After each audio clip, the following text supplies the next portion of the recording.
இருபால் மெய்யுணர்வாளர்களே, இந்த இனிய மாலை வேளையில் நம் அருட்தந்தை வேதாத்ரி மகரிஷி அவர்கள் அருளிய வாழ்க்கை தத்துவங்கள் என்ற தலைப்பில் உங்களுக்கு தெரிந்த சிந்தனைகளை உங்களோடு மீண்டும் பகிர்ந்து கொள்வதில் மிக்கவும் மகிழ்ச்சி. ஏற்கனவே தெரிந்தவர்கள் ஒரு ரிவிஷனாக இருக்கட்டும். இது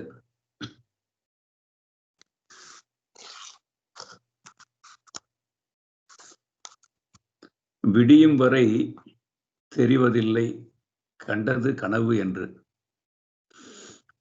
வாழ்க்கையும் அப்படித்தான்.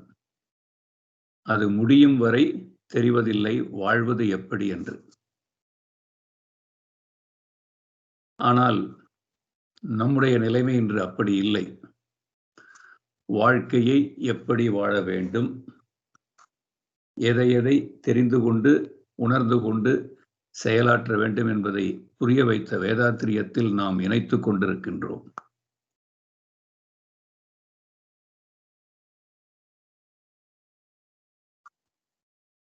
சில நேரங்களில் நாம் எடுக்கும் தவறான முடிவுகள் நம்மை சரியான பாதையில் செல்ல கற்றுக் கொடுக்கின்றன. அப்படித்தான் ஒரு நாள் இந்தியாவில் ஊட்டியிலிருந்து கோயம்புத்தூருக்கு ஒரு நண்பர் சொன்னார் என்று ஒருவரை ஏற்றிக்கொண்டு வந்தேன் என் காரிலே. அவர் வேளாண்மை பல்கலைக்கழகத்திலே பேராசிரியர் டாக்டர் ராஜேந்திரன். எனக்கு அவரை தெரியாது.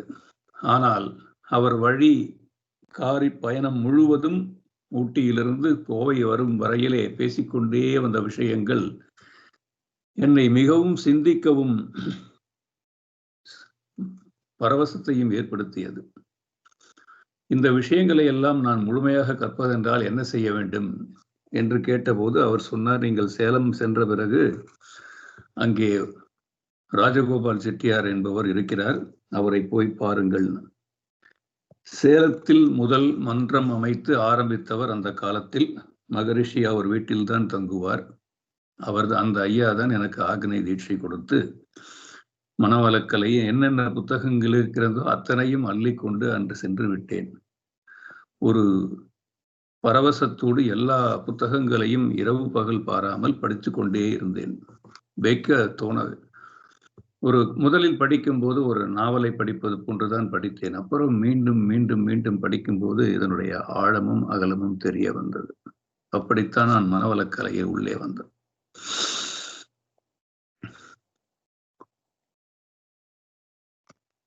வாழ்க்கை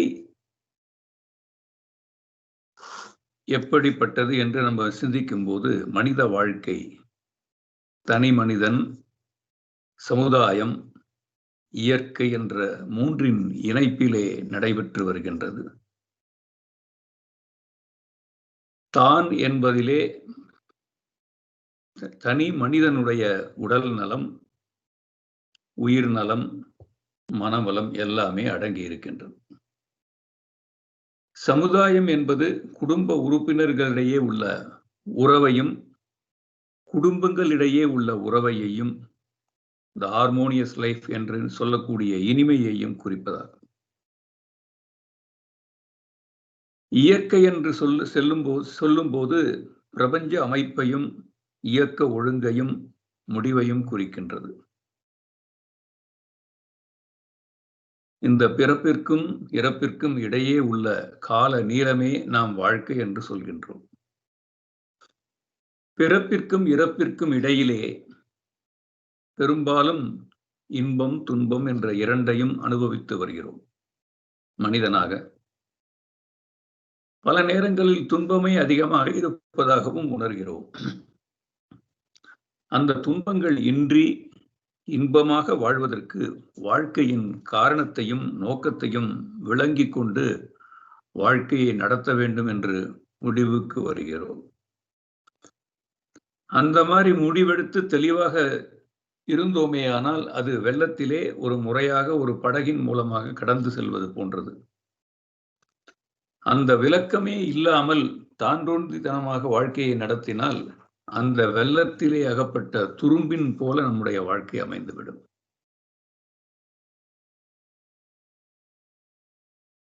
இந்த மகரிஷி அவர்கள் நமக்கு அருளிய இந்த வேதாத்திரியம் மனவளக்கலையில் எல்லாமே ஒரு பேக்கேஜாக கொடுத்திருக்காருன்னு அடிக்கடி நான் சொல்லுவேன். தான் என்று வரும்போது நம்முடைய உடல் நலத்தை காப்பதற்கு எளிய முறை உடற்பயிற்சிகள், உயிர் நலத்தை காப்பதற்கு காயகல்ப பயிற்சி, மன வளத்தை காப்பதற்கு அகத்தவம் அகத்தாய்வும் துணை புரிகின்றது. இன்று அருமையான ஒரு பஞ்சபூத நவகிரக தவத்தை நாம் நடத்தி முடித்தோம். விவரமே தெரியாத காலத்திலே கோயில்களுக்கு செல்லும் போது ஒரு சம்பிரதாயமாக 9 கிரகங்களையும் அந்த சிலைகளை சுற்றி வந்து வரும். உடலுக்கு வேண்டுமானால் பயிற்சி கிடைக்கும். ஆனால் இன்று நம் உள்ளத்திலே அந்த கிரகங்களை எல்லாம், அதனுடைய தன்மைகளை எல்லாம், அதனுடைய நன்மைகளை எல்லாம் உள்வாங்கிக் கொண்டு மனதிலே பதிய வைத்து அதனோடு ஒன்றுபட்டு தவம் செய்தோம். அந்த பாக்கியம் இன்று கிடைத்தது. அதே மாதிரி தான் என்பதை அடுத்து சமுதாயம் என்று வரும்பொழுது குடும்ப நலம், நட்பு நலம், உலக அமைதி என்ற விஷயங்கள் எல்லாம் வருகின்றன. இதற்கெல்லாம் அடித்தளமாக இருப்பது அறநெறி. மூன்றாவதாக இருப்பது இந்த முக்கோணத்திலே தான், சமுதாயம் என்பது மூன்றாவது புள்ளி இயற்கை. அந்த இயற்கையை உணர்வதுதான், இயற்கைக்கும் இன்னொரு பெயர் கடவுள். வேறு பல பெயர்களிலே நாம் அழைத்துக் கொண்டு செல்லலாம். அதை நாம் உணர்வது இறை உணர்வு என்று சொல்லக்கூடிய இந்த பிரம்ம ஞானம். அடுத்து வாழ்க்கை என்பதை நாம் சுருக்கமாக பார்த்தோம். அந்த யோகம் என்ற வார்த்தையை நாம் அடிக்கடி பயன்படுத்துகின்றோம். குண்டலினி யோகம், அந்த யோகம், இந்த ராஜயோகம், கர்மயோகம் என்று யோகம் என்ற வார்த்தையை அடிக்கடி சொல்கிறோம். உங்களுக்கே தெரியும், யோகா என்பது மிஸ்நாமர் ஆகிவிட்டது. வெறும் யோகாசனங்கள் தான் யோகம் என்று நினைத்துக் கொண்டிருப்பவர்கள் உலகத்தில் பல பேர். இந்த துறையிலே வந்த நமக்கு யோகம் என்பதன் உண்மையான அர்த்தம் புரிந்திருக்க வேண்டும். இந்த உடல், உயிர், மனம் என்ற மூன்றும் நம்முடைய உடம்பிலே தான் என்ற தன்மையிலே அடங்கி இருக்கிறது. அந்த பருவுடலிலே உயிர் ஓடிக்கொண்டிருக்கிறது. மனம் எண்ணுகிறது. அந்த எண்ணமே சொல்லாகவும் செயலாகவும் மலர்கிறது. அந்த எண்ணங்கள், சொற்கள், செயல்கள் வாழ்க்கையை நிர்மாணிக்கின்றன. இந்த எண்ணங்கள், சொற்கள், செயல்களை ஒழுங்குபடுத்த யோகம் மிக மிக முக்கியம். யோகம் என்று சொன்னால் ஒன்றுதல், இணைதல், இனிமை காத்தல் என்று அர்த்தம் கொள்ள வேண்டும். எப்படி அவற்றை இணைப்பது என்று சொன்னால், உடலுக்கும் உயிருக்கும் இனிமை காக்க வேண்டும், உயிருக்கும் மனதிற்கும் இனிமை காக்க வேண்டும், தனக்கும் சமுதாயத்திற்கும் இனிமை காக்க வேண்டும், தனக்கும் இயற்கைக்கும் இனிமை காக்க வேண்டும். இந்த 4 வகையிலும் இனிமை காக்க வேண்டியது அவசியம் என்பதை மகரிஷி அவர்கள் வலியுறுத்தி சொல்லுகிறார். அல்டிமேட்டா நம்ம செய்ய வேண்டியது மனதை இறைநிலையோடு இணைக்க வேண்டியது. ஆக யோகம் என்பது இந்த 4 வகைகளிலே இனிமை காத்தல் என்பதை நாம் உணர்ந்து கொள்ள வேண்டும். அடுத்து வாழ்வின் நோக்கம் அப்படின்னு நம்ம ஒரு சிந்தித்து பார்த்தோமேயானால், மனிதன் அறிவிலே முழுமை அடைய வேண்டும் என்பதுதான் நோக்கம், வாழ்வின் நோக்கம். அந்த நோக்கத்தில் தான் எல்லோரும் பிறந்திருக்கிறோம், வாழ்ந்து கொண்டும் இருக்கிறோம். தெரிந்தோ தெரியாமலோ ஒரே இடத்தை நாடித்தான் போய்கொண்டிருக்கிறோம். பல மதங்களின் பெயரால், பல வழிகளின் பெயரால் சென்று கொண்டிருக்கிறோம். Ultimate goal is one and the same.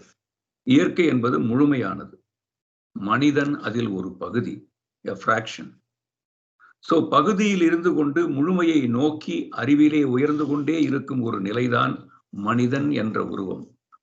சென்ற முறை கூட நான் பேசிக்கொண்டிருக்கும் போது ஒரு ஆறை பார்த்து நாம் கற்றுக்கொள்ள வேண்டியது என்ன? கடலிலிருந்து புறப்பட்ட மேகங்களிலிருந்து மழையாகி, மலை முகடுகளிலிருந்து ஆறாகி வரும்போது தன்னுடைய சோர்ஸ் எது? கடலில் இருந்துதான் ஆரம்பித்தோம் என்ற உணர்வு இயற்கையாகவே அமைந்து விடுகிறது. அந்த கடலை அடையும் வரை அது அமைதி கொள்வதில்லை. அதே மாதிரிதான் மனிதன் எங்கிருந்து வந்தோமோ அதை நோக்கி நாம் பயணம் செய்து கொண்டிருக்கிறோம். நாம் வாழும் வீடு இந்த உலகின் மேல் இருக்கக்கூடிய டெம்பரரி ஹவுஸ். அது is rent, it is for rent or lease agreement. But அல்டிமேட்டா வீடு என்று சொல்வது நாம் போய் சேர வேண்டிய வீடு வேற. ஸோ இறைநிலை உணர்ந்து அறிவில் முழுமை பேறு அடைவதுதான் வாழ்வின் நோக்கமாக இருக்கிறது. இந்த நோக்கம் விலங்குகளுக்கு கிடையாது, மனிதன் ஒருவனுக்குத்தான் உண்டு. இந்த அழுத்தம், ஒலி, ஒளி, சுவை, மனம் என்ற 5 நிகழ்ச்சிகளை மிருகங்களும் உணரும். ஆனால் மனிதனுக்கு மட்டும்தான் 6வது அறிவு இருக்கின்றது. அந்த 6வது அறிவை கொண்டு நாம் என்ன செய்ய வேண்டும் என்பது, இந்த கடமையை நாம் உணர வேண்டும். சுத்தவெளி என்ற இறை நிலையிலிருந்து வந்த மனிதன் சுத்தவெளி என்ற பூர்வ நிலையை உணர்ந்து கொள்வதுதான் வீடு பேறு. அதுதான் முக்தி, அதுதான் அறிவின் முழுமை பேறு. இதனையே நம்முடைய மகரிஷி அவர்கள் வேதாத்திரியத்திலே பிறவியின் நோக்கம் அறிந்தபோது அடைந்த பேரின்பத்தை எவ்வாறு உரைக்க முடியும் என்று சொல்வார். அவரவர்களே தக்க பயிற்சியை ஏற்று சாதனை செய்து பேரின்ப நிலையை அடைய முடியும். அதற்கு இறையுணர்வு கட்டாயம் அவசியம். இறை உணர்வு பெறுவது ஒரு காலத்திலே கடினமாகவும் அஞ்சத்தக்கதாகவும் இருந்தது. காடு மேடு எல்லாம் சென்று வீட்டை துறந்து வாழ்க்கையை துறந்து அங்கே சென்றால்தான் இறைஞானம் கிடைக்கும் என்ற ஒரு காலம் போய், நீங்கள் இருக்கும் இடத்தில் இருந்து கொண்டே, இல்லறத்தில் இருந்து கொண்டே இறை உணர்வோடு வாழலாம் என்பதை கற்றுத்தந்தது வேதாத்திரி மகரிஷி. வேதாத்திரியம் அந்த பிறவியின் நோக்கத்தையும் அதை எய்துவதற்கான வழிகளையும் விளக்கி சொன்னது வேதாத்திரியம்தான்.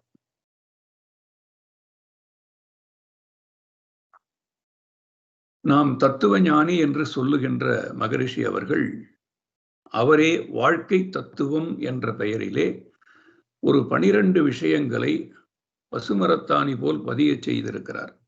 பேசிக், அதாவது பேக் டு பேசிக்ஸ் என்றே சொல்லலாம். அது வாழ்க்கை தத்துவங்கள் அந்த 12 அவசியத்தை நம்ம கொஞ்சம் டீட்டெயிலாக இப்போ பார்க்கலாம் இருக்கும். அதே நேரத்தில் சுருக்கமாகவும் பார்க்க போறோம். வாழ்க்கைக்கு அடிப்படையான தத்துவங்கள் மொத்தம் 12. அவைகளை 4 பிரிவுகளாக பிரிக்கிறார் மகரிஷி. தேவைகள் 3, காப்புகள் 3, அறநெறிகள் 3, அறிவு நிலை படிகள் 3 என்று இந்த 4 பிரிவுகளாக பிரித்து ஒவ்வொரு பிரிவிலும் 3 அங்கங்களை சொல்கிறார். இந்த 12 அங்கங்களை கொண்டதுதான் வாழ்க்கை தத்துவம். இதை புரிந்து கொண்டால், இதை மனதில் பதிய வைத்துக் கொண்டால் வாழ்க்கை சிறப்பாக இருக்கும். இந்த 4 பிரிவுகளில் முதல் 2 பிரிவு தேவைகளும் காப்புகளும் மனிதனுக்கு மட்டுமல்ல, உலகின் எல்லா உயிரினங்களுக்கும் அவசியம். விலங்குகளுக்கும், பிராணிகளுக்கும், பறவைகளுக்கும். இந்த அடுத்த 2 அறநெறிகள் 3, அறிவு நிலைப்படிகள் 3 என்ற இவை மனிதனுக்கு மட்டுமே சொந்தமானது. 6ஆம் அறிவை கொண்டு நாம் உணர வேண்டியது இந்த 6 அங்கங்களும்.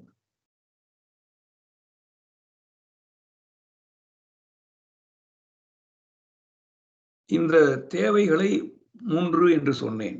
அதில் முதலாவதாக வரக்கூடியது பசி, தாகம் ஆகியவற்றினால் எழும் துன்பங்களை ஒட்டி ஏற்படுகின்ற தேவைகள். இரண்டாவது வெப்ப தட்ப மாறுதல்களால் ஏற்படும் தேவைகள். மூன்றாவது உடல் கழிவு பொருள்களின் உந்து வேகத்தின் விளைவால் எழுகின்ற தேவைகள்.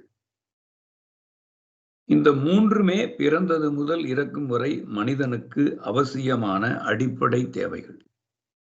இந்த தேவைகளை 3ஐயும் நிறைவு செய்யாவிட்டாலோ, காலம் தாழ்த்தினாலோ, அலட்சியம் செய்தாலோ உடலுக்கு துன்பம் உண்டாகும், நோய்கள் உண்டாகும். அனைத்து உயிரினங்களுக்கும் இவை அடிப்படை தேவைகளாகின்றன. அடிப்படை தேவைகளை எவராலும் தவிர்க்க முடியாது. நான் இறைநிலையை உணரப்போகிறேன், எனக்கு பசி தாகம் எல்லாம் பொருட்டில்லை, வெப்பதட்ப ஏற்றத்தாழ்வுகளை பற்றி நான் கவலைப்பட மாட்டேன், உடல் கழிவு பொருள்களை பற்றி நான் கவலைப்பட மாட்டேன் என்று எந்த உயிரினமோ மனிதனோ சொல்ல முடியாது, நினைக்க முடியாது, வாழ முடியாது. பசி தாகத்தினால் ஏற்படுகின்ற தேவை என்று பார்க்கும் பொழுது இந்த பூமியின் மேல் நாம் வாழ்ந்து கொண்டிருக்கிறோம். இந்த உடல் கோடிக்கணக்கான billions and billions of energy, basic energy particles அவை கொண்டு ஆனது, உயிர் துகள்களால் ஆனது. பூமி மணிக்கு சுமார் 1000 மைல் வேகத்தில் சுற்றி கொண்டு வருகிறது என்று இன்றைய தவத்திலே கூட நாம் கேட்டோம். அந்த தற்சுழற்சியினால் ஏற்படுகின்ற ரிப்பல்சிவ் ஃபோர்ஸ், விளக்கு ஆற்றல், உடலில் இருந்து எப்பொழுதும் சில உயிர் துகள்களை வெளியேற்றிக் கொண்டே இருக்கின்றது. இந்த உடல் இயக்கம், மன இயக்கம் இரண்டின் காரணமாக உயிராற்றல், ஜீவகாந்தம் செலவழிந்து கொண்டே இருக்கிறது. அப்போது உடலிலே இருக்கக்கூடிய உயிராற்றலின் இருப்பு, த ஸ்டாக் will be reduced, குறைந்து கொண்டே வரும். இதுவே நமக்கு பசியாக உணரப்படுகிறது, தாகமாக உணரப்படுகிறது, டீஹைட்ரேஷன் வந்துடும். அப்புறம் இந்த பசி தாக துன்பத்தை போக்குவதற்கு நமக்கு உணவுப் பொருள்களும் அதற்கு உண்டான தாகத்தை தணிக்கும் பொருள்களும் தேவைப்படுகின்றன. தாகத்திற்கு நீர் தேவைப்படுகின்றது. அதே மாதிரி வெப்பத்தப்ப ஏற்றத்தாழ்வுகளால் விளையும் துன்பங்களை போக்குவதற்கு என்ன தேவைகள் என்றால், அதை இஃப் யூ அனலைஸ் தட், மனித உடலில் குறிப்பிட்ட அளவு வெப்பம் இருக்க வேண்டும் என்பது நமக்கெல்லாம் தெரியும். அது அண்டார்டிகாவில் இருந்தாலும் சரி, ஆப்பிரிக்காவில் இருந்தாலும் சரி, இயல்பான நிலையிலே உடலில் வெப்பம் 98.6 இருக்கும். அது கண்டத்தை பொறுத்தோ அல்லது மதங்களை பொறுத்தோ மனிதர்களை பொறுத்தோ மாறாது. உடலிலே இயக்கம் சீராக அப்பொழுதுதான் நடைபெறும். உடலை சுற்றி இருக்கக்கூடிய சூழ்நிலைகளில் வெப்பத்தட்பத்தின் அளவு கூடும் போதும் குறையும் போதும் உடல் அடையும் ரசாயன மாறுதல்கள் பல. The biochemical chemical reactions and changes is always there. இது உடல் இயக்க திறனையும் பாதித்துவிடும், அந்த வெப்பத்தப்ப ஏற்றத்தாழ்வுகள். அதனால நமக்கு ஒரு துன்ப உணர்வு ஏற்படுகிறது. இப்போ ஸ்னோவெல்லாம் ஆரம்பிச்சாச்சு, நம்ம ஊர்ல இப்போ மைனஸ்ல கூட போகுது. அப்போ அந்த நேரத்திலேயே நான் பேர் பாடியோட நான் ஒரு சாம்பியன் அப்படின்னு போக முடியாது. குளிருக்குள்ள நம்ம பாதுகாத்து ஆகணும். அதற்கு தகுந்த ஆடைகளை நாம் ப்ராப்பர் கேட்ஜெட்ஸ் எல்லாம் போட்டு தான் ஆகணும். அதை அலட்சியப்படுத்த முடியாது. பனி, மழை, வெயில் போன்ற மாறுபட்ட வெப்பத்தட்ப ஏற்றத்தாழ்வுகளில் இருந்து நம் உடலை காத்து கொள்ளும் அறிவு நமக்கு இருக்கின்றது, கட்டாயம் அவசியம் வேண்டும். இப்போ இந்தியாவிலே இருந்தவங்களுக்கும் இலங்கையிலே இருந்தவங்களுக்கும் இப்போ கனடாவும் வந்த பிறகு சூழ்நிலை மாறி போகிறது. அதுக்கு தகுந்த மாதிரி நம்ம மாறிட்டு இருக்கோம்.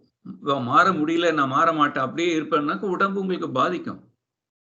அதே மாதிரி 3வது அங்கமான இந்த உடல் கழிவு பொருள்களின் உந்து வேகம், இதனால் ஏற்படக்கூடிய தேவைகள். உடல் இயக்கம் நடந்து கொண்டே இருக்கிறதுனால உடலில் இருந்து பல கழிவுகள் வெளியேறுகின்றன. மலம், மூத்திரம், விந்து போன்ற கழிவு பொருள்கள் தோன்றிக்கொண்டே இருக்கின்றன. வித்து என்று நான் விந்து என்று சொல்லுகின்ற வார்த்தை, அது கூட கழிவா என்று சில பேர் கேட்கலாம். அதிகமானால் அதுவும் கழிவுதான். மகரிஷி அதை அழகா உங்களுக்கு நிறைய தடவை சொல்லியிருக்காரு. காயகல்ப பயிற்சியெல்லாம் நம்ம கத்துட்டு இருக்கோம். அவற்றினுடைய வெளியேற்ற வேகம் நம்ம உடலால ஒரு துன்பமாக உணரப்படுகிறது. அந்த துன்பத்தை போக்கிக் கொள்ள சில வசதிகள் வாழ்க்கையில் நமக்கு தேவைப்படுகின்றன. பருவ வயது வந்த பின் மிகுதியான விந்துநாதம் கழியப்பட வேண்டிய பொருளேதான். அதை சமுதாய அமைப்பை ஒட்டி முறைப்படுத்தப்பட்டுள்ள நம்முடைய இல்லறத்தின் மூலம் இந்த உந்து வேகத்தை முறைப்படுத்திக் கொள்ள வேண்டும். சோ இந்த 3 தேவைகளை நம்ம புரிஞ்சுக்கிட்டோம் சுருக்கமா. அடுத்தது, இப்ப நான் என்ன சொல்ல வந்தேன்னா, இந்த 3மே நீங்க அவாய்ட் பண்ண முடியாது எந்த காரணத்தை கொண்டும். நான் ஆன்மீகத்தில் இருக்கிறேன், நான் தவ வாழ்க்கையில் இருக்கிறேன், எனக்கு இதெல்லாம் பொருட்டே இல்லை என்று ரமணர் போன்ற மகரிஷிகள் எல்லாம் கூட புத்தர், ஈவன் புத்தரும் அப்படிதான் இருந்தார். அதுக்கப்புறம் தான் உணர்ந்தார், அவர் பசியெல்லாம் வந்தா சாப்பிட்டு தான் ஆகணும், நம்மள உடம்ப காப்பாத்திக்கிட்டு தான் ஆகணும்னு ரொம்ப நாள் கழிச்சுதான் அவர் புரிஞ்சுது அவருக்கு. அதே மாதிரிதான் ரமணர் அவருடைய வாழ்க்கை வேற. அந்த ஒரு ரமணரை வச்சுக்கொண்டு நம்ம வாதிட முடியாது. சோ அதிலிருந்து 2வது பகுதியான காப்புகளுக்கு வருவோம். மனித வாழ்க்கை நமக்கு துன்பமின்றி தடையின்றி தொடர்ந்து நடைபெற வேண்டியமானால் மனிதனுக்கு சில பாதுகாப்புகள் அவசியம். அந்த பாதுகாப்பு இல்லைன்னா துன்பத்துல போய் முடியும். அதனால சில பேருக்கு வாழ்க்கையே முடிந்து விடலாம். அந்த காப்புகள் 3 வகைப்படும். 1, இயற்கை சீற்றத்திலிருந்து காப்பு, வேற்றுயிர் பகைமையிலிருந்து காப்பு, தற்செயலான விபத்துக்களிலிருந்து காப்பு என்று 3 காப்புகள் மனிதனுக்கு மட்டுமல்ல, எல்லா உயிரினங்களுக்கும் தேவை. முதலாவது இயற்கை சீற்றத்திலிருந்து பாதுகாப்பு. இப்ப பாத்தீங்கன்னா தமிழ்நாடு மட்டுமல்ல, சுற்றியுள்ள மாநிலங்களில் நிவார் என்ற ஒரு புயல் நவம்பர்ல எப்பவுமே வரும். அக்டோபர் நவம்பர்ல புயல் ஏற்பட்டு கடலூர் போன்ற மாவட்டங்கள்ல ரொம்ப பாதிக்கப்பட்டிருக்கு. அந்த இயற்கை சீற்றத்திலிருந்து பாதுகாப்பதற்கு இந்த தடவை ரொம்ப சிறப்பாக முன்னேற்பாடுகள்லாம் நடந்து அரசாங்கமும் மக்களும் கவனம் எடுத்துக்கொண்டு தன்னை பாதுகாத்துக் கொள்கிறார்கள். சோ இயற்கை நிகழ்ச்சிகளான ஒரு நிமிஷம் தண்ணி குடிச்சிடுறேன்.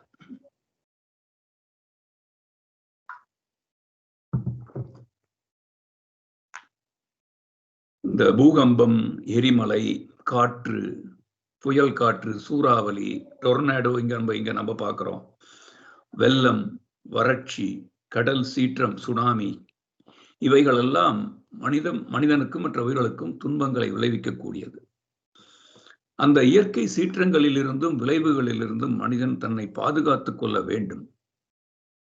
அப்பொழுதுதான் அவன் வாழ்வு இனிமையாக இருக்கும். பூகம்பம் அடிக்கடி நடக்கக்கூடிய இடங்களிலே வீடுகளை மரத்தால் கட்டிக்கொள்வது அவசியம். வெள்ளம் அடிக்கடி வரும் பகுதிகளிலே வீடுகளை தாழ்வான பகுதிகளில் அமைக்காமல் சற்று உயரமான பகுதிகளில் வீடுகளை கட்டிக்கொள்வது அவசியம். வறட்சி அடிக்கடி நிலவுகின்ற பகுதிகளிலே நீர்வளத்தை மேம்படுத்திக் கொள்ள சமுதாயமும் அரசாங்கமும் செயல்பட வேண்டும். ஆக மொத்தத்தில் இயற்கை சீற்றங்களிலிருந்து பாதுகாப்பு நடவடிக்கையை ஒவ்வொருவரும் முறையாக தன் மூலமாகவும் தங்களுடைய அரசாங்கத்தின் மூலமாகவும் முறையாக வகுத்துக் கொள்ள வேண்டும். இயற்கை சீற்றங்களிலிருந்து துன்பங்கள் எழாமல் காக்க வேண்டிய பொறுப்பு தனி மனிதன் மற்றும் சமுதாயத்தினுடைய கடமை. அடுத்தது வேற்றுயிர் பகைகளிலிருந்து பாதுகாப்பு. உலகில் இருக்கக்கூடிய பெரும்பான்மையான உயிர்கள் ஒன்றுக்கு ஒன்று இயற்கை சூழலுக்கும் நியதிக்கும் ஏற்ப ஒத்தும் உதவியும் வாழ்கின்றது. இருந்தாலும் பல உயிர்கள் உணவுக்காக இன்னொரு உயிரை வதைக்கவோ கொல்லவோ செய்கின்றன. அனிமல் கிங்டம்ல அது நேச்சுரலா அமைஞ்சிரும். வேறு பிராணிகளால் அமையக்கூடிய அந்த துன்ப நிலையே வேற்றுயிர் பகை என்று நாம் அழைக்கிறோம். மனிதர்கள் எடுத்துக்கிட்டோம்னா நம்ம உணவு மற்றும் பாதுகாப்பு காரணமாக மனிதனுக்கும் பிற உயிர்களிடமிருந்தும் பிற மனிதர்களிடமிருந்தும் பாதுகாப்பு தேவைப்படுகிறது. ஏனென்றால் பகைமை ஏற்படுவது சமயத்தில் தவிர்க்க முடியாததாகிவிடும். வேறு சில பல காரணங்களினால் மனிதர்களுக்கிடையே இந்த விஷயங்களுக்காக பகைமை ஏற்படுகிறது. அந்த நேரத்துல வேதாத்திரி மகரிஷி அவர்கள் வேடிக்கையா சொல்லுவாங்க, மனிதனுக்கு பகலில் துன்பம் தருவன 2 உயிரினங்கள். இது முக்கியமா இலங்கை இந்தியாவுக்கு பொருந்தும். இரவில் துன்பம் தருவன 2 உயிரினங்கள். இரவும் பகலும் துன்பம் தருவன 2 உயிரினங்கள். அவற்றில் பகலில் துன்பம் தருபவர்கள் இந்த ஈயம் பிச்சைக்காரனும் என்று சொல்வார். அது இங்க கனடாலையும் பார்க்கிறோம். பிச்சைக்காரங்க இந்த ஹைவே விட்டு வெளியில வந்து அங்க சைட்ல நின்றுட்டு இருப்பாங்க. எந்த நேரத்துல என்ன செய்வாங்கன்னு தெரியாது. இரவிலே துன்பம் தருவன கொசுவும் மூட்டை பூச்சியும். பகலும் இரவும் துன்பம் தருபவர் 2. ஒன்னு எறும்பு, இன்னொன்று வாழ்க்கை துணை என்று மகரிஷி வேடிக்கையா சொல்வாரு. ஆக இந்த பகைமையினால் தோன்றும் விளைவுகளிலிருந்து ஒவ்வொரு மனிதனுக்கும் காப்பு வேண்டும். பூனை எலிய சாப்பிடுது, இன்னொரு உயிரினம் பூனையை பிடிச்சி சாப்பிடுது, ஒரு உயிரினத்தை மற்றொரு உயிரினம் அழித்துக் கொள்கிறது. மனிதன் கொசு கடிச்சா மனிதன் கொசுவை அடிச்சிடுறாங்க. இவை அனைத்தும் வேற்றுயிர் பகையை சார்ந்ததுதான். கொசுக்கடியிலிருந்து நம்மை பாதுகாத்துக் கொள்ளத்தான் வேண்டும். இல்லாவிட்டால் பல தொற்று நோய்கள் லைக் மலேரியா, ஃபிலேரியாசிஸ் என்று பல வியாதிகள் வரக்கூடிய வாய்ப்புகள் இருக்கிறது. அதே மாதிரி இரவிலே அங்க நான் சொல்றது மறுபடியும் ஏசியாவுக்கு தான் பொருந்தும். இங்க அந்த பிரச்சனை இருக்காது ரொம்ப. நான் இரவுல வெளியில் நடக்கும்போது பாம்பு, தேள் போன்ற உயிரிடமிருந்து பாதுகாத்துக் கொள்ளணும், ஜாக்கிரதையா இருக்கணும். ஆக வேற்றுயிர் பகையிலிருந்து தன்னை பாதுகாத்துக் கொள்ள வேண்டியது மனிதனின் காப்புகளில் அதுவும் அவசியம். நான் மறுபடியும் ஏற்கனவே சொன்ன மாதிரி எனக்கு எதுவும் நடக்காது. டிவைன் ப்ரொடெக்ஷன் நம்ம அருட்காப்பு எல்லாம் கொடுத்துக்கிறோம். ஆனால் நம்முடைய சொல்லால் மட்டும் நம்பாதே, சுயமாய் சிந்தித்தே தெளிவாய் மகரிஷி சொன்ன வழியில எல்லாவற்றிலிருந்தும் நம்மை காப்புக் கொள்வது அவசியம். நம்ம இன்சூரன்ஸ் எல்லாம் கூட அந்த வகையில தான் போய் சேரும். 3வது தற்செயலான விபத்துக்களிலிருந்து பாதுகாப்பு. 3வது காப்பு. அது எப்படின்னா, அலுவலகம் போறோம், பயணம் செய்யும் போது நம்ம ஜாக்கிரதையா வந்தாலும் எதிரில் வர்றவங்க இது தப்பா வந்துட்டு ஒரு விபத்து நேரிடலாம்.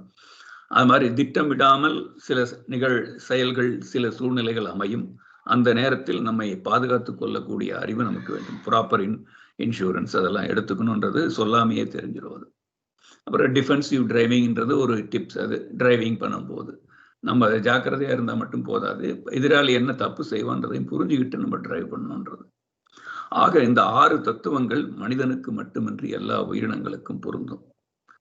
நம்ம அடுத்தது அறநெறிகள் அறிவு நிலை படிகளுக்குள்ள நுழையலாம். அது மனிதனுக்கு மட்டுமே உரியது. மனிதன் சமுதாயமாக சேர்ந்து வாழ பழகிவிட்டான். நம்ம ஏற்கனவே இந்த டியூட்டி அதெல்லாம் பார்த்திருக்கோம். அது தனித்தனியா நம்ம வாழ முடியாது இன்னைக்கு இருக்கிற சூழ்நிலையில. வாழ்க்கை வசதிகள் அனைத்தும் பெற்று நிறைவாக வாழ ஒவ்வொரு மனிதனுக்கும் பலருடைய உழைப்பால் உருவாகும் பொருள்கள் தேவைப்படுகின்றன. உங்க முன்னாடி இருக்கக்கூடிய செல்போன்ல இருந்து எல்லா விதமான சாதனங்களும் எல்லோருடைய மற்றவருடைய உழைப்பால் நம்ம கைக்கு வந்து சேர்ந்திருக்கு.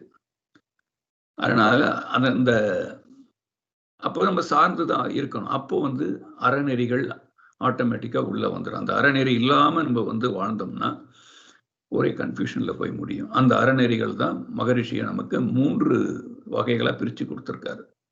ஒழுக்கம், கடமை, ஈகை. Morality, duty and charity. இந்த ஒழுக்கம், கடமை, ஈகை என்ற 3 சிறப்புகளும் வாழ்வு எனும் ஆடையிலே ஊடு பாவு இழைகளாக கோர்த்து ஒன்றி விளங்க வேண்டும். பெண்ணின் மதிப்புல மகரிஷி அந்த நேரிழைய பத்தி சொல்வாரு. இந்த நெசவு தெரிந்தவங்களுக்கு ஓரளவுக்கு விவரம் புரியும். நெசவு ஒரு துணி கிளாத் எடுத்துக்கிட்டா நேரிழைன்னு ஒண்ணு இருக்கு, குறுக்க போற இழைன்னு இருக்கு. அந்த நேரிழை பெண்கள், அதுதான் நேரிழையீர்னு மார்கழி திங்கள் மதி நிறைந்தனால நேரிழை ஆண்டாள் சொன்னத மகரிஷி சொல்லுவாரு. இந்த விஷயத்திலையும் இந்த ஒழுக்கம், கடமை, ஈகை வாழ்க்கை என்னும் ஆடையிலே ஊடு பாவு இழைகளாக ஒன்றி விளங்குகிறது என்று சொல்லுகிறார். அப்பொழுதுதான் மனித வாழ்விலே இனிமையும் அமைதியும் நிலவும். இந்த 3 இருந்தாதான். ஒரு ஃபார்முலா மாதிரி பார்த்தோம்னா, ஒழுக்கம் என்பது எண்ணம், சொல், செயலில் இருக்க வேண்டும். அந்த ஃபார்முலா பின்னால தனக்கும் பிறருக்கு உடலுக்கு மனதிற்கு தற்காலத்தில் பிற்காலத்தில் துன்பம் இல்லாத ஒரு சூழ்நிலை. அதை ஒரு ஃபார்முலா மாதிரி சொல்றோம். அதாவது எண்ணம், சொல், செயல் ஆகிய ஏதொன்றாலும் தனக்கோ பிறருக்கோ தற்காலத்திலோ பிற்காலத்திலோ உடல் உணர்ச்சிக்கோ அறிவிற்கோ துன்பம் தராத செயல்கள் எல்லாம் ஒழுக்கம் எனப்படும். அவரு மகரிஷி ஒழுக்கத்துக்கு கொடுக்கிற டெஃபினிஷன் இதுதான். துன்பம் தராத செயல்களும் துன்பம் போக்கும் செயல்களும் நற்செயல்கள் அல்லது புண்ணியம் எனப்படும்.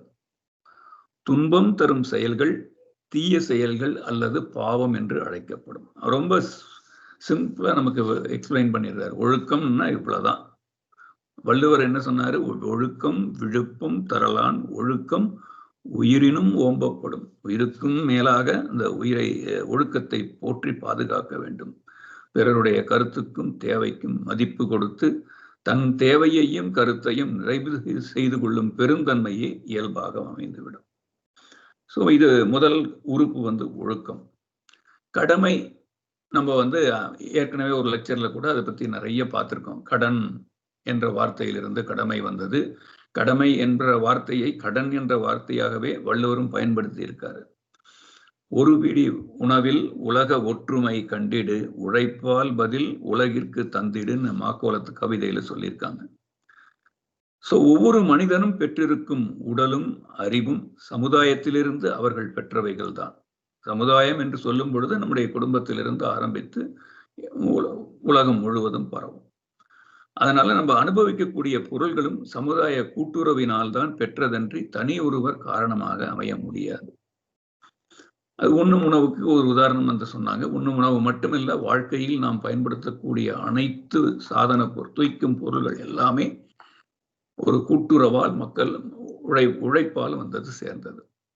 இவ்வாறாக நம்ம ஒவ்வொரு நொடியும் பயன்படுத்தக்கூடிய பொருள்கள் நமக்கு சமுதாயத்திலிருந்து வந்து கொண்டே இருக்கின்றது. எனவே மனிதன் ஈடு செய்ய முடியாத அளவில் சமுதாயத்தின் பால் கடன்பட்டிருக்கிறான். ஒவ்வொரு நொடியும் அக்கடன் கூடிக்கொண்டே போகிறது. நாளைக்கு பார்த்தீங்கன்னா இன்னொரு புது கேட்ஜெட் வரும், இன்னொரு புது சாதனம் வரும். அதற்கு பல பேர் உழைத்திருப்பார்கள். அதனால கடன், சமுதாயத்தில் பெற்ற கடனை தீர்க்க வேண்டியது இன்றியமையாதது. அந்த கடனை திருப்பி கொடுவதுதான் கடமை. டியூல இருந்து வர்றதுதான் இந்த டியூட்டி. நம்ம ஏற்கனவே பார்த்திருக்கோம். நம்முடைய உடல் ஆற்றலும் அறிவாற்றலும் கொண்டு அவ்வப்போதைய தேவைக்கும் வாய்ப்புக்கும் ஏற்றவாறு குறைவில்லாமல் செயலாற்ற வேண்டியது அவசியம். சமுதாயத்திடம் நாம் பெற்ற கடனை தீர்க்க வேண்டும் என்பதை ஒவ்வொருவரும் உணர்ந்து அவரவர்க்கு ஏற்றவாறு, அவர்களுடைய தன்மைகளுக்கும் நிலைமைக்கும் ஏற்றவாறு கடமை ஆற்றவில்லை எனில் அந்த அளவிற்கு சமுதாயத்தின் வளம் குறையும். தடிந்தெழிலிதான் நல்காதாகிவிடும் நம்ம ஒரு குரல் கூட பார்த்தோம் போன மீட்டிங்ல. சோ அதனால தனி மனிதனின் அனுபவ பங்கு குறைஞ்சிரும். இந்த மாதிரி யாரும் சரியா பண்ணலைன்னா. இலர் பலராகிய காரணம் நோற்பார் சிலர் பலர் நோலாதவர்னு வள்ளுவர் மறுபடியும் சொல்லியிருக்காரு இன்னொரு குரல்ல. இந்த சமுதாய வளம் குறைந்ததன் காரணமே இன்று உலகில் காணும் பற்றாக்குறை. இந்த பற்றாக்குறை இல்லைன்றதெல்லாம் ஒண்ணும் கிடையாது. எல்லாம் இருக்கு உலகத்துல. எல்லாம் வேண்டிய ஆடைகள், உணவுப் பொருள்கள் எல்லாம் நிறைய, ஒண்ணுமே பண்ணாம ப்ரொடக்ஷனே இல்லாம இருந்தா கூட இன்னும் பல வருஷங்களுக்கு வேண்டிய அளவுக்கு செல்வம் இருக்கு உலகத்துல. பற்றாக்குறை என்பது சமுதாய வளம், இந்த கான்ட்ரிபியூஷன் எல்லாம் தேடி மறைத்துக் கொள்வதை முடிந்தாலும் கொடுக்காமல் இருப்பது, இந்த மாதிரி ஒரு தன்மையினால் ஏற்படக்கூடியதுதான் பற்றாக்குறை என்று மகரிஷி சொல்லுவாங்க. வறுமை, போர், பகை, பிணக்கு போன்ற துன்பங்கள் எல்லாமே இதனால வர்றதுதான். சோ கடமை அறம் என்பது மிகவும் முக்கியம். உடல், குடும்பம், சுற்றம், ஊரார், உலகோர்க்கு ஆற்றும் கடமை முறையே முக்கியம். கெடாமலும் பார் ஒன்றினால் ஒன்றினால் மற்றொன்று கெடாமல் இருப்பதற்கு நான் ஏற்கனவே சொல்லியிருக்கேன். குடும்பத்தை விட்டுட்டு நான் போய் அதை பண்ண போறேன் இதை பண்ண போறேன்றது தப்பு. உன்னால முடிஞ்சதை கொஞ்சம், மகரிஷி சொல்லுவாங்க 1% ஆஃப் யுவர் ஏர்னிங்ஸை கொஞ்சம் நீங்க உலக சமுதாய சேவா சங்கத்துக்கு தான் கொடுக்கணுன்ற அவசியம் இல்லை. நீங்க மற்றவர்களுக்காக செலவு செஞ்சா நல்லா இருக்கும் அப்படின்னு சொல்லுவாங்க. கடமையை உணர்ந்திடு, காலத்தில் செய்திடு, உடம்புக்கும் நல்லது, உள்ளமும் அமைதியா. அப்புறம் ஏற்கனவே இதுவும் நம்ம டிஸ்கஸ் பண்ணியிருக்கோம். குழந்தை பருவத்தினர், தொழில் புரிய தெரியாதவர்கள், ஏறக்குறைய 60 வயதுக்கு மேல் உள்ளவர்கள், தொழில் புரிய இயலாதவர்கள், இவர்கள் மட்டுமன்றி மாற்றுத்திறனாளிகள், இவர்களெல்லாம் சமுதாயத்தில் இருக்கிறாங்க. இவங்க கிட்டத்தட்ட சமுதாயத்தில் 2/3 பங்கு. இப்ப கனடாவிலையும் கிட்டத்தட்ட அந்த மாதிரிதான் ஸ்கீம் எல்லாம் வச்சிருக்காங்க. சமுதாயத்திலே 2/3 பங்கு மக்கள் தொழில் புரிய தெரியாதவர்களாகவும் தொழில் புரிய முடியாதவர்களாகவும் பொருள் ஈட்டுவதில் இருந்து ஒதுங்கி விடுகிறார்கள். இப்ப நானும் அந்த கேட்டகரி கிட்ட வந்துட்டு இருக்கேன். எனினும் பொருள்கள் தேவை எல்லாருக்கும் உண்டு. இந்த மூவகை பிரிவினருக்கும் தேவையான பொருள்களையும் கூட உடல் உழைப்பிற்கு தகுதியானவர்களே ஈடு செய்ய வேண்டி இருக்கிறது. யார் அது? 20 வயதிலிருந்து 60 வயது வரையில் உள்ள வயதினர்களே. அல்லது இப்ப நம்ம மாதிரி US, கனடாலாம் ஒரு 65-70 வரைக்கும் கூட வேலை செய்யறோம். மக்கள் தொகையில இவங்க 1/3 பகுதி தான் இருக்காங்க. சோ இவங்க உழைச்சு எல்லோருக்கும் வேண்டிய வாழ்க்கை பொருள்களை ஈட்ட வேண்டிய ஒரு சூழ்நிலை சமுதாயத்திலே இருக்கிறது. எந்த உழைப்பாளையும் அவர் குழந்தையாய் இருந்த காலமும் உண்டு, மூப்பு அடைய போகும் காலமும் உண்டு. அந்த 2 பருவங்களிலும் பிறர் உழைப்பை கொண்டே அவர்கள் வாழ்கிறார்கள். முதியவர்களை காப்பது கடன்பட்டதை தீர்த்தல் போன்று ஆகும். செல்வர்க்கு அழகு செழுங்கிலை தாங்குதல் என்ற ஆன்றோர் வாக்குப்படி உழைப்பாளர்கள் குழந்தைகளை காப்பது எதிர்கால சேமிப்பு போன்று அமைகின்றது. ஒரு பக்கம் சேமிக்கிறோம், இன்னொரு பக்கம் வாங்கின கடனை திருப்பி கொடுக்கிற மாதிரி. அது 3வது காம்பனன்ட்டுக்கு வந்துருவோம். ஒழுக்கம், கடமை, ஈகை.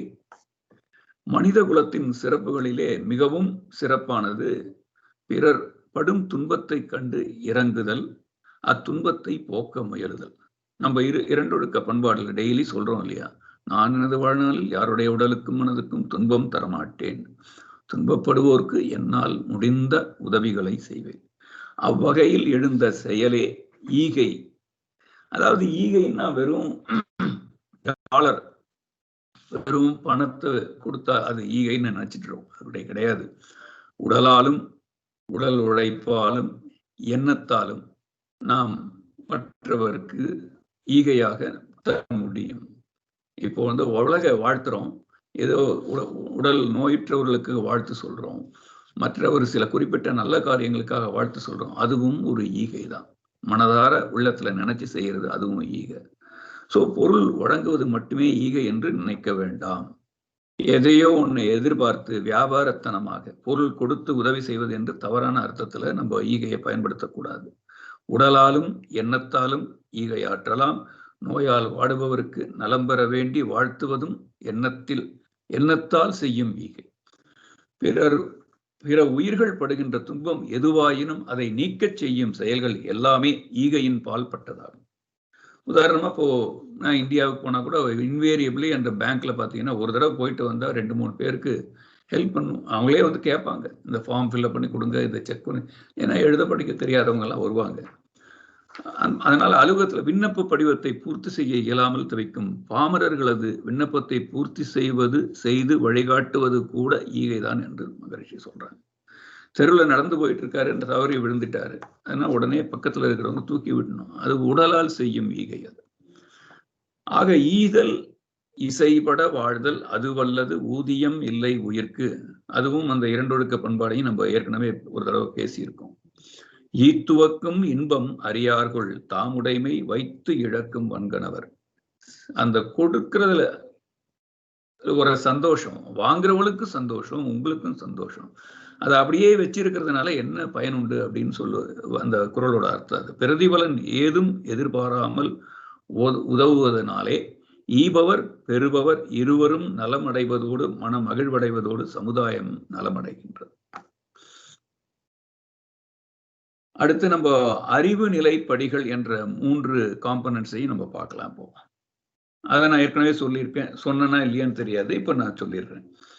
மனிதன் தன்னுடைய பிறவியின் நோக்கமான இறைநிலையை உணர்ந்து அமைதி பெறுவதற்கு 3 படித்தளங்களை கடந்து செல்ல வேண்டும். அந்த 3 படித்தளங்கள் தான் அறிவு நிலை படிகள் என்று மகரிஷி அழைக்கிறார். முதலாவது நம்பிக்கை, ஃபெய்த். இரண்டாவது விளக்கம், அண்டர்ஸ்டாண்டிங். மூன்றாவது முழுமை பேறு, த பர்ஃபெக்ஷன். இப்ப நம்பிக்கைன்னு எடுத்துக்கிட்டோம்னா, நம்ம வந்து சில தவறுகள் தெரிந்தோ தெரியாமலோ அவரை மட்டுமின்றி செய்யறோம். அது நம்மளை மட்டுமல்ல, சமுதாயத்தையும் பாதிக்குது. இதை அறிவை நம்ம எப்பொழுதும் அந்த உயர்ந்த நிலையில் வைத்துக் கொண்டு இருந்தோமானால் அதை நம்ம தவிர்க்கலாம். குழந்தைகள் வந்து பாத்தீங்கன்னா அவங்களுக்கு ரொம்ப தெரியாது.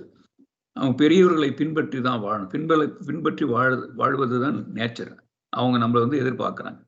ஸோ அறிவில் பூரிய வளர்ச்சி இல்லாதவங்க குழந்தைகளுக்கு குறைகளை உணர்த்தி அறிவிலே நம்முடைய முழுமை பெற்றவர்கள் வகுத்த வழியிலே அவர்களை வாழச் செய்வது, அது இதைதான் நம்பிக்கை வழி. இதிலிருந்து வந்ததுதான் பக்தி மார்க்கம். நம்ம பெரியவங்க சொல்றாங்க, அதெல்லாம் நம்ம அப்படியே செய்யறோம். அது வந்து பக்தி மார்க்கத்தின் பால்பட்டது.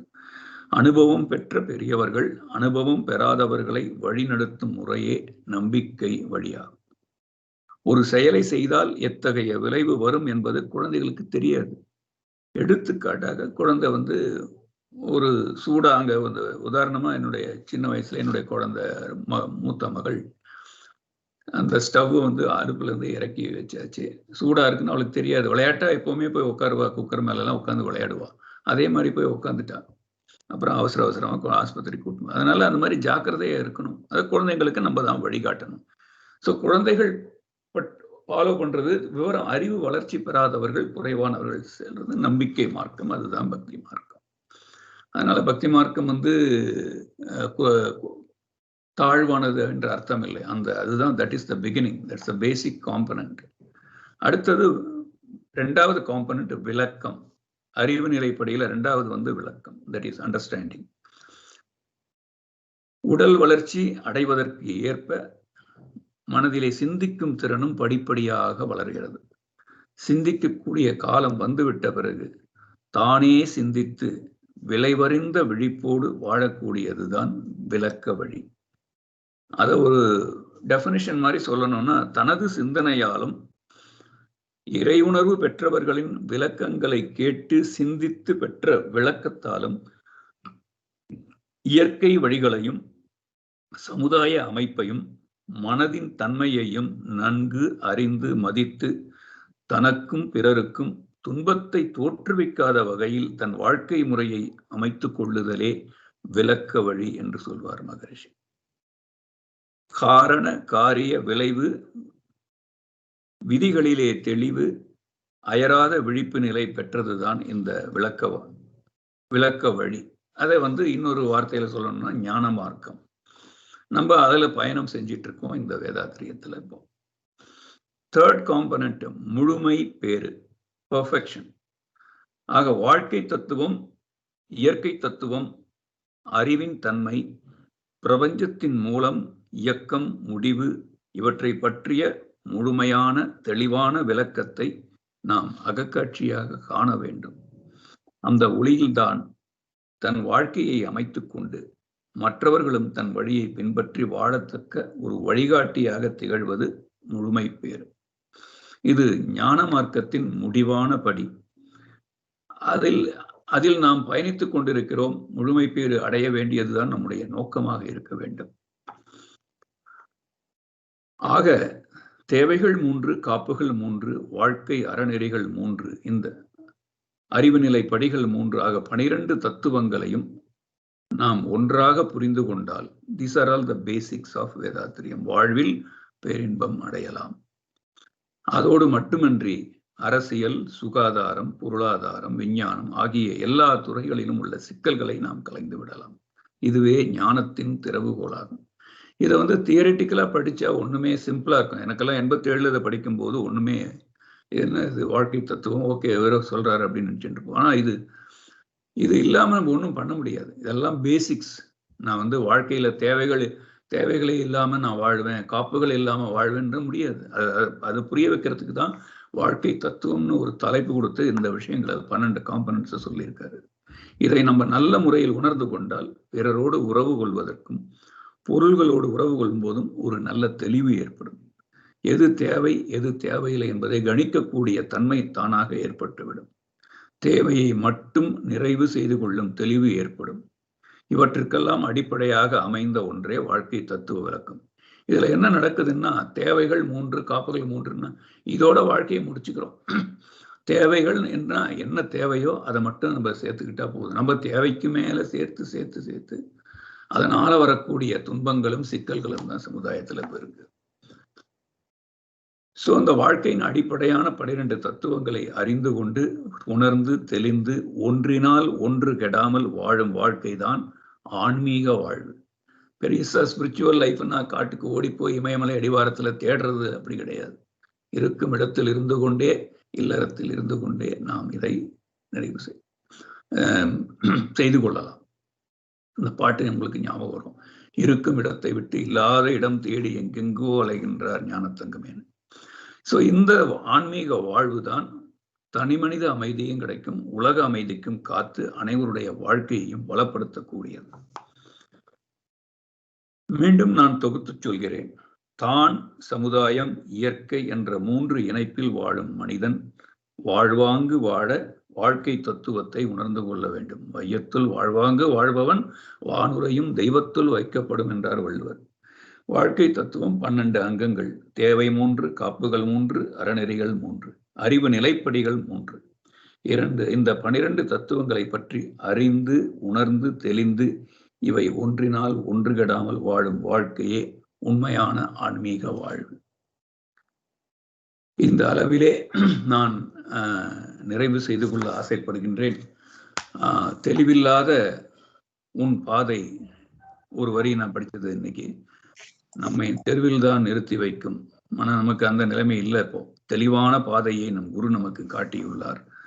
அந்த பாதையிலே தொடர்ந்து பயணிப்போம் என்று கூறி இந்த வாய்ப்பினை நல்கிய சிவாயா அவர்களுக்கும் பொறுமையுடன் செவிமடுத்த உங்கள் அனைவருக்கும் என்னுடைய வணக்கங்களையும் வாழ்த்துக்களையும் கூறி, நீங்கள் அனைவரும் நீலாயுள் நிறை செல்வம் உயர்ப்புகள் மெய்ஞானம் பெற்று ஓங்கி வாழ்க என்று குருவர்களையும் திருவர்களையும் வேண்டி நிறைவு செய்கிறேன்.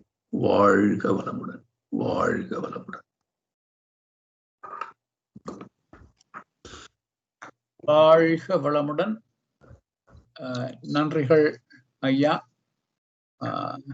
நல்ல ஒரு வாழ்க்கை தத்துவம் என்ற தலைப்பிலே சிறந்த ஒரு சிந்தனையுரையை இன்று வரதராஜன் ஐயா அவர்கள் எங்களுக்கு வழங்கியிருக்கின்றார்கள். இப்பொழுது அன்பர்களது கேள்வி பதிலுக்கு செல்லலாம். அன்பர்கள் அன்மியூட் பண்ணிவிட்டு உங்களது கைகளை உயர்த்தி உங்களுடைய கேள்விகளை கேட்கலாம் அல்லது உங்களுடைய கருத்துக்களையும் இங்கு பரிமாறிக்கொள்ள முடியும். வாழ்க.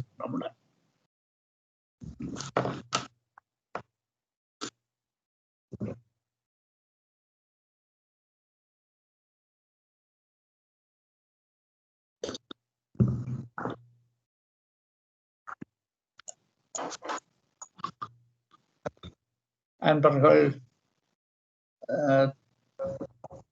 தாராளமாக உங்களுடைய கருத்துக்களை இங்கு பரிமாறிக்கொள்ள முடியும். ஓப்பனிங் பேட்ஸ்மேன் இருக்காருங்க.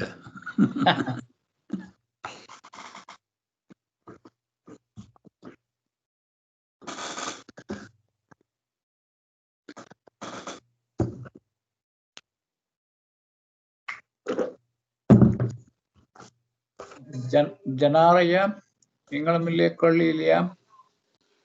வாழ்வுடன் ஐயா, நல்ல லெக்சர், நல்லா இருந்தது. கேள்விகள் இல்லை. தேங்க்யூ. இது சிம்பிள் ஃபேக்ட்ஸ். இது எல்லாமே மகரிஷி சொல்லி கொடுத்தது. நான் இதே டாபிக்ல சீனியர் சென்டர்லயும் பேசினேன். கேள்விகள் எதுவும் வரல. ஏன்னா அது கேள்விகள் இது சில பேருக்கு ட்ரை சப்ஜெக்டா தெரியும், சில பேருக்கு அது புதுசாகவும் இருக்கும். ரொம்ப சிம்பிள் ஃபேக்ட்ஸ். மகரிஷி அது ஒரு முறைப்படுத்தி கொடுத்திருக்காரு, அவ்வளவுதான். நிச்சயமாக ஐயா. விளக்கமாகவும் சுருக்கமாகவும் இருந்தது. ரொம்ப நல்லா இருந்தது ஸ்பீச். தனியா நீங்க சொல்ற மாதிரி அதுல கேள்வின்னு சந்தேகம்னு வரல. அந்த ஒரு கடைசி பார்ட்டை மட்டும் சொல்றீங்களா? அதாவது 4 நிலையில கடைசி நிலையை மட்டும் ஒரே ஒரு தரம் நிச்சயமா. நீங்க உங்களுடைய கமெண்ட்டுக்கு ரொம்ப நல்லது. நான் சுருங்க சொல்லி விளங்க வைப்பது எனக்கு ரொம்ப பிடிக்கும். நான் அதை இன்னைக்கு பண்ணியிருக்கேன்னு நினைக்கிறேன். ரொம்ப நல்லா பண்ணீங்க. அதுலயும் இந்த திருக்குறளை அடிக்கடி விளக்கம் கொடுத்தது. தெரிஞ்ச குறள் இருந்தாலும் கரெக்டான இடத்துல யூஸ் பண்ணி நல்லா எக்ஸ்பிளைன் பண்ணி சொன்னீங்க. அந்த கடைசி பார்ட், அந்த 3 இதை மட்டும் கொஞ்சம் குயிக்கா சொல்றேன். பழனிப்பையா, கட்டாயமா. அது கடைசி அறிவு நிலைப்படி, அறிவு நிலைப்படிகளை கடைசியா சொல்றது அவர் முழுமை பேரு. முழுமை பேரு என்பது it's ongoing process, continuous process. அது போயிட்டே இருக்கணும். நம்ம அதுல நம்ம ஃபர்ஸ்ட் முதல் பிகினிங் ஸ்டேஜில் தான் இருக்கிறோம் நம்ம எல்லாருமே. அதாவது திருப்பி ரிப்பீட் பண்றேன் நான் உங்களுக்கு. அதுல அவங்க என்ன சொல்றாங்கன்னா, வாழ்க்கை தத்துவம், இயற்கை தத்துவம், அறிவின் தன்மை, பிரபஞ்சத்தின் மூலம், இயக்கம், முடிவு இவற்றை பற்றிய முழுமையான தெளிவான விளக்கத்தை நம்ம அகக்காட்சியா காணும். நம்ம என்ன பண்ண போறோம் எல்லாம் தெரிஞ்சுக்கிட்டோம்.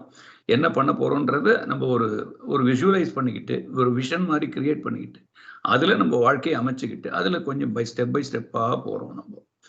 அதாவது ஞான மார்க்கத்தில் நாம இருக்கிறோம். ஆனா அதனுடைய முழுமை பேரு, இப்ப நம்ம மனவளக்கலை புஸ்தகத்திலேயே உங்களுக்கு இந்த வார்த்தைகள் வரும். முழுமை பேருன்றது சப்ளிமேஷன் ஒரு யூஸ் பண்ணுவாங்க ஒரு வார்த்தை. நான் இதுல பர்ஃபெக்ஷன் உங்களுக்கு சொன்னேன். ஈவன் சப்ளிமேஷன் கூட சொல்லலாம். அதனுடைய பர்ஃபெக்ஷன் தான் எண்ட் இஸ் கால்டு முழுமை பேரு அல்லது perfection. It is nothing but the same process. It is the apex of perfection சொல்லலாம். அது அப்படியே முடிவு நிலை தான். இப்ப மகரிஷியை போன்ற மகான்கள் அந்த முடிவை அடைந்து நமக்கு வழிகாட்டிட்டு இருக்காங்க. அவர் என்ன சொல்லுவாருன்னா, நான் ஒன்றும் பெருசா ஒன்றும் பண்ணல, நான் ஒரு வழிகாட்டி அப்படின்னு கைகாட்டி மரம் மாதிரி நிக்கிறேன். நான் அந்த பாதையில நான் கொஞ்சம் முன்னால போயிட்டு இருக்கேன், நீங்க எல்லாம் பின்னாடி வந்துட்டு இருக்கீங்கன்னு. அந்த முழுமை பேரை அவரை அடைந்தார் என்று சொல்லலாம். நம்ம அதை நோக்கி பயணம் செய்து கொண்டிருக்கிறோம். அது ஒரு ஜேர்னி தான். அது it is not a destination.